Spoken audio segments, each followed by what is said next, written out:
आपको एक कॉमन सवाल होता है कि शराब पीने वालों को दौरे क्यों पड़ते हैं।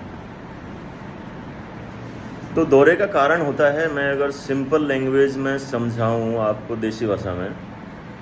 आपने खेत में पानी दिया है कभी? खेत सबके हैं लगभग। खेत में जब पानी देते हैं तो डांगर होती है, एक नाली, उसमें रेत होता है और उसमें से पानी जाता है तो एक लहर जैसी बनती है और बिल्कुल सिमेट्रिकल होती है।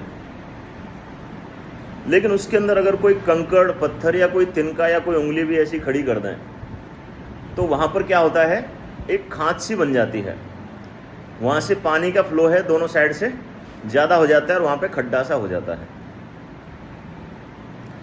दिमाग के अंदर 1000 करोड़ नस होती हैं, यानी तंत्रिकाएं।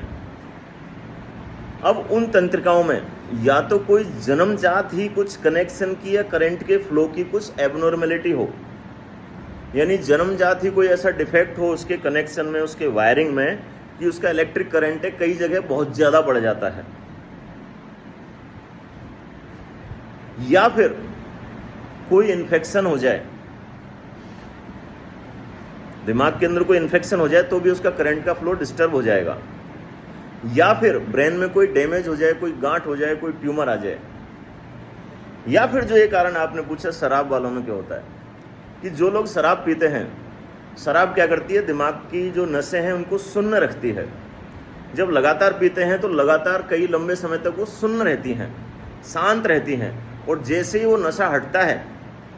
तो एकदम से वो जो नसें सुन्न हैं वो तड़पती हैं, बिलखती हैं, या एकदम से तिलमिला जाती हैं। देखा होगा ना, शराब पीने वाले एकदम से शराब छोड़ते हैं तो हाथ पैर यूं कांपने लग जाते हैं, हिलने लग जाते हैं, तो उनकी जो न्यूरॉन्स हैं वो एकदम से तिलमिला जाते हैं, एकदम से वाइब्रेट करते हैं, एकदम से उनके अंदर से कुछ रसायन ज़्यादा रिलीज होते हैं। और एक कारण, जो लगातार शराब पीते हैं उनके शरीर में विटामिन की कमी हो जाती है,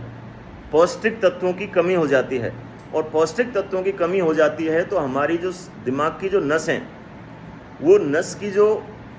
लेयर है जिसको हम सेल मेम्ब्रेन कहते हैं, यानी उस कोशिका की जो चारों तरफ जो कवर करने वाली झिल्ली होती है, उसके अंदर प्रॉपर अगर जो होना चाहिए प्रोटीन नहीं है, उसके अंदर जो फास्फोलिपिड होने चाहिए वो नहीं है, उसके अंदर जो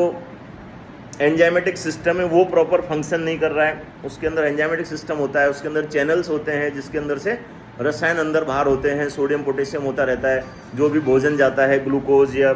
और सारी चीज़ जो जाती हैं, वो सारे जो चैनल हैं वो भी डिफेक्टिव हो जाते हैं, वो भी डैमेज हो जाते हैं।